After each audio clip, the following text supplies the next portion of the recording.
It's that time of year that many of us are making splits or starting a hive for the very first time. So that leaves us with a box full of frames that we don't really know how to build out fast and effectively. So today I'm going to cover 10 tips on how to build out your frames as fast as possible, and maybe I'll throw in a bonus tip at the end.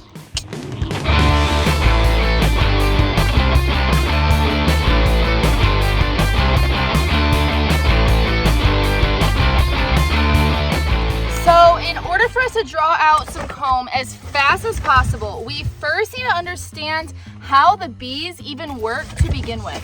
So in order for the bees to be able to draw out some comb, the temperatures have to be just right. It can't be too cold because otherwise the wax glands that are on the bees that are producing wax, when that wax comes out as a liquid, it's going to be too hard for them to mold as they need to for the honeycomb. And it can't be too hot either, because if it is, then they're going to want to spend more of their energy regulating the temperature in the hive so they don't kill any of the brood. So they're not really going to want to draw out any comb. And on top of that, when wax gets really, really hot, it melts and moves around just like butter, so they can't really form it how they want to.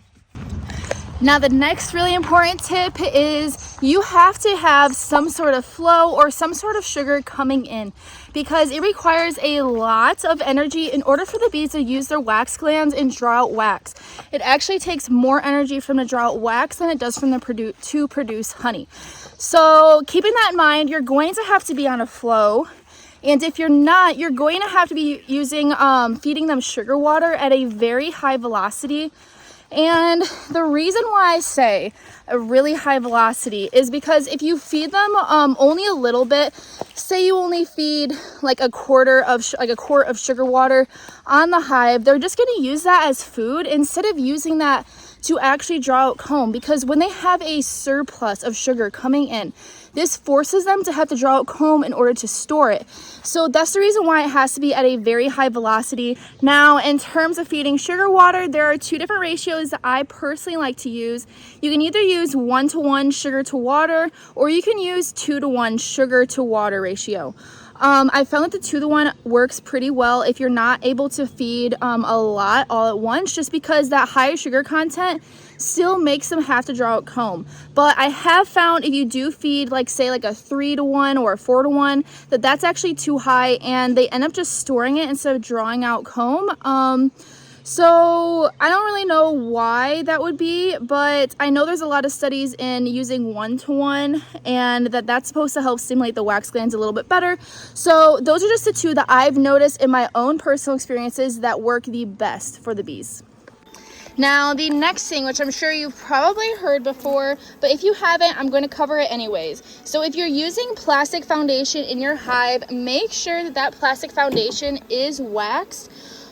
Because otherwise the bees aren't going to touch it. There's some colonies that I found will still draw it out, but it takes them longer to do it. Versus when you have fresh wax on these frames, they just take to it super, super fast and draw it out.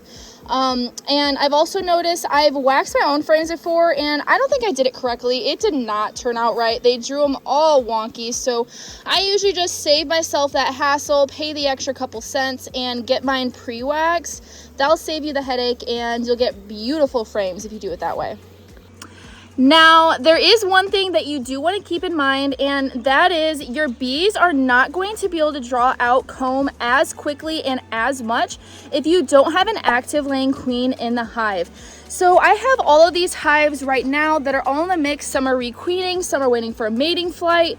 They all have different things going on, and one of the things that I always see whenever I have a queenless hive is they may draw out a little bit of comb there in the beginning if you're on a heavy flow. But after a little bit, then those bees become too old, and that's the other thing. You need young bees to draw out comb quickly, because the older bees, their wax glands end up shrinking over time, so they can draw out wax, but it's a little bit harder for them to do it. And you'll also notice that the wax will be of a different color versus that nice fresh white color of comb when you're on a heavy flow with a lot of young bees.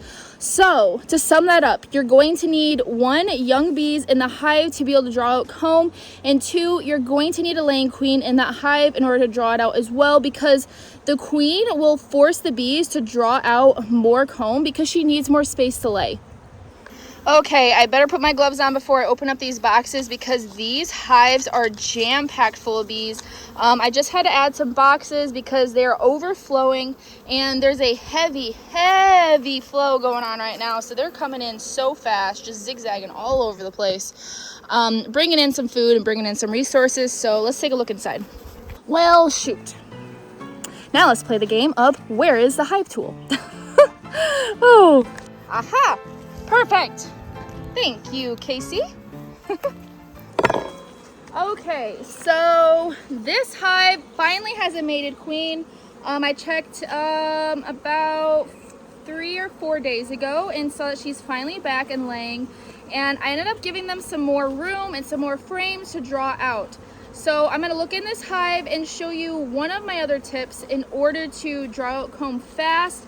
It's pretty important, and if you've been looking at videos of how to draw out comb really fast, I actually mentioned this last year in a how to draw comb fast video. So I kind of want to re-clarify and say, hey guys, I now think differently. And that is, I had explained that one of the ways you can get your bees to start paying attention to frames that they're not really paying attention to is to spray those frames with sugar water. But I now believe that actually if you have to spray your frames with sugar water, that you actually shouldn't even be adding a box, and I will show you why. All right, let's see if they get kind of grumpy on me. Like I said, they're on a heavy flow right now. Okay, so this box is not jam-packed with bees, but there are a lot of bees out collecting at the moment. So we're gonna take a look at some of these frames to see if they're starting to draw them out or not.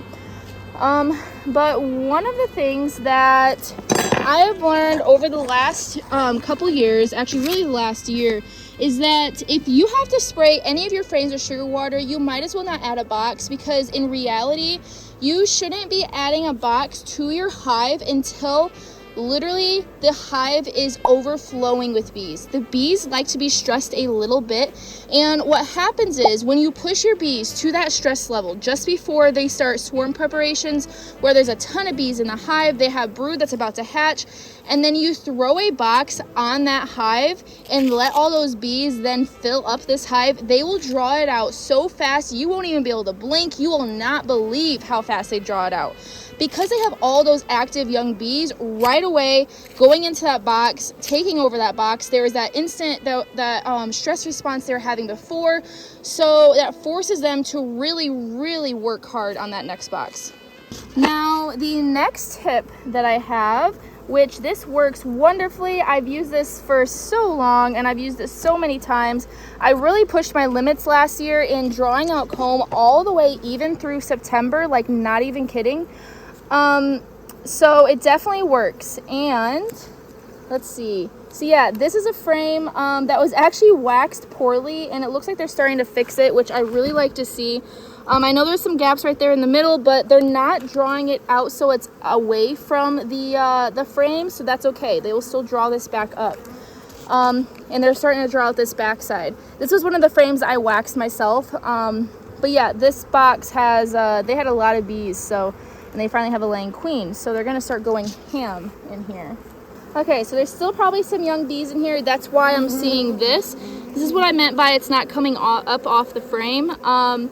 So they're not really wanting to draw this out the best, but that's okay. So what I am trying to show you guys here is something called checkerboarding. This works absolutely fabulous in your hive if you want to draw out comb as quickly as possible. And what checkerboarding is, okay, say you go into your box, you have brood frame, brood frame, brood frame, brood frame, brood frame, and then honey frames, honey frames. If you were to then, well, hold on, let me back up a little bit. So the bees, they like to have their whole entire hive in a cluster. So they will form pretty much like an arc in a circle of their brood, and that will be their brood pattern. They like to keep it all right there close together at the front of the hive. This is because if there's any invaders that try to come in and steal their honey, they already have bees in a force at the door to attack and defend their honey. So they like to have that brood nest right there in the middle in a circle, and then they like to have honey in an arc around it. So it's like they're encapsulated in honey. So knowing this, they don't like to have any frames, any emptiness, anything separating or breaking up their brood nest. When this happens, it drives them insane. So knowing this, you can kind of trick them a little bit and work off of that. And that is exactly what checkerboarding is. So say you have a brood frame, brood frame, brood frame. If you were then to instead put brood frame, empty frame, brood frame, empty frame, brood frame, they will draw out those empty frames super fast, especially when they have a laying queen, because you just broke up their brood nest. You just made their brood right here and right here, and now they have this gap in the middle that has absolutely nothing on it. So what they're going to want to do is draw it out as fast as possible and let that queen lay in it, so they can still maintain that center arc and circle that they have and that they want in the hive. Now, the cool thing about checkerboarding is it will, in fact, work year-round. Like I said, I did it last year all the way through September. Like I said, not ideal. I had to feed like crazy, and the whole reason I even had to do that is because I did some splits really late, and I live in Michigan, so I would not recommend doing splits late. Otherwise, you will definitely pay for it. But another thing you can do, let's see. So this is a good example. So when you pull out a frame that's on the edge of the colony like this, and you see one side it's completely filled up, but then say this side was completely empty. I know there's comb drawn out in it right now, but I'm still going to flip this frame around because then they'll be able to start working this side. But say this side was empty and you pulled it out like this so that the empty side was facing the wall.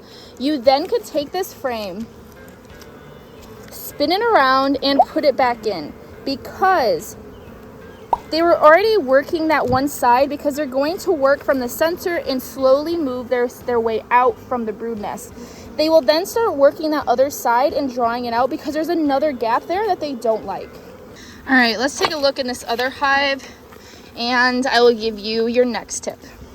Okay, so this next tip I actually got from Mike Palmer. I'm not the one who found this, and it actually works amazing. I am in love with it.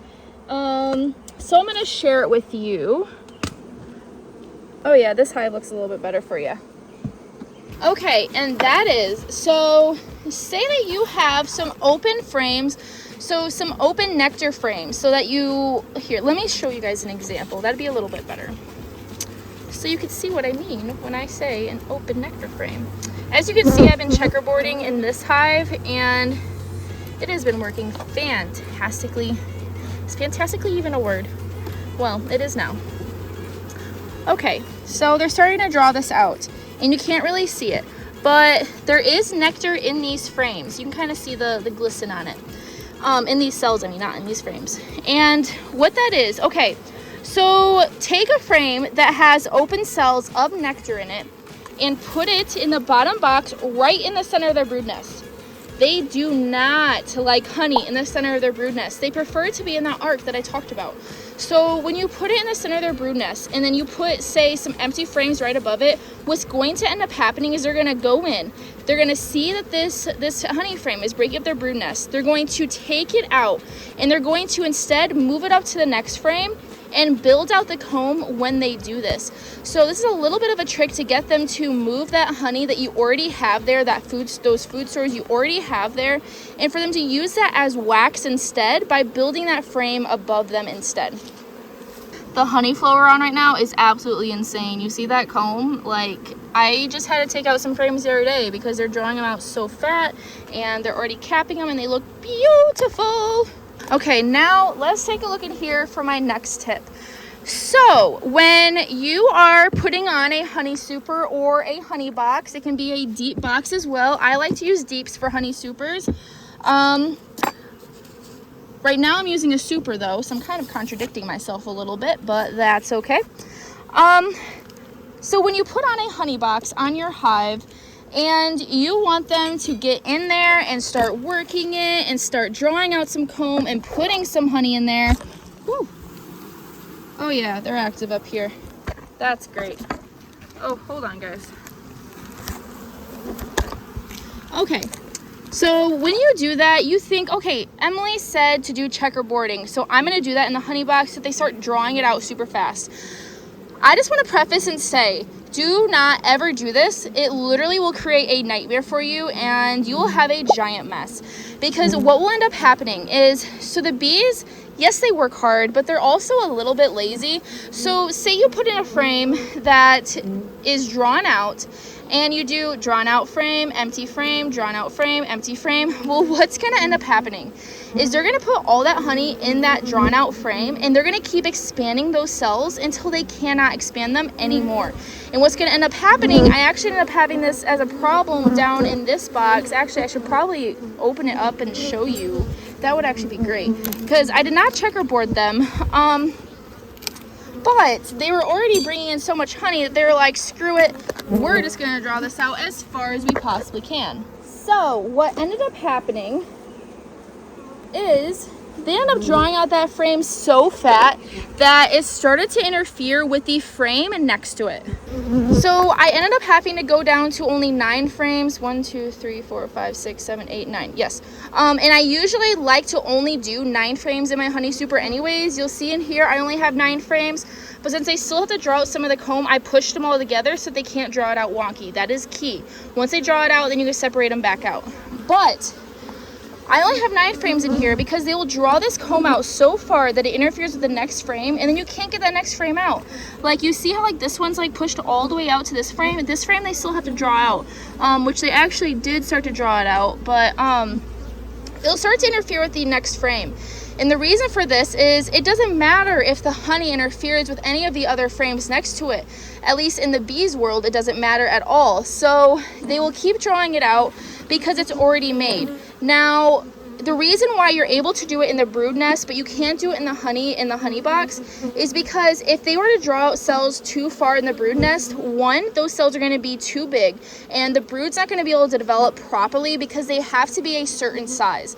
And 2, if they were to draw it out too far, it's going to interfere with that next frame of brood, and it's going to impact those bees as well.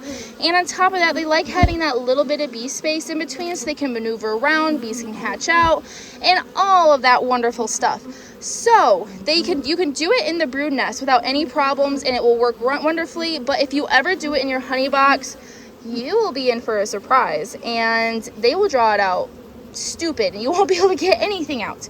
So just keep that in mind. But the reason why I do like to only do 9 frames in the honey box once they are drawn out is because it'll be easier for you to uncap all of these versus having to uncap an extra frame when they're all nice and flush. It's kind of hard to put that knife across versus when they're nice and fat. It's a lot easier to get those cappings off and you have one less frame that you have to worry about.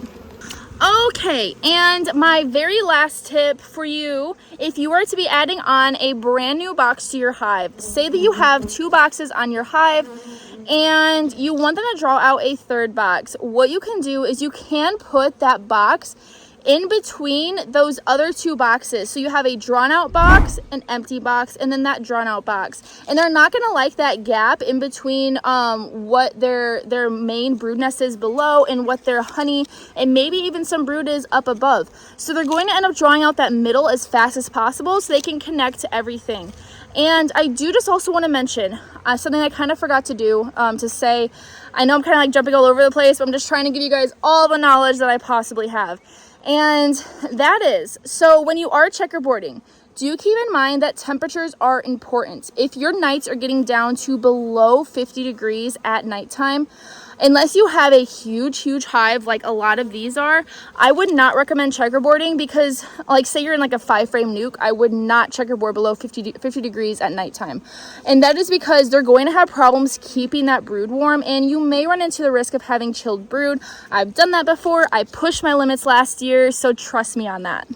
Okay, well, I am definitely sweating. It is almost 90 degrees, but the warmth is finally here and the flow is hitting so great. So I hope this video was very helpful, and I hope to see you guys in the next video. In the comments, I love reading all of your comments. I'm sorry I'm not able to get to all of them right away, but just know I do read them, and it does mean the world to me. All of the advice you give, all of the love that you guys give, and just keep passing it along. All right, I'll see you guys soon.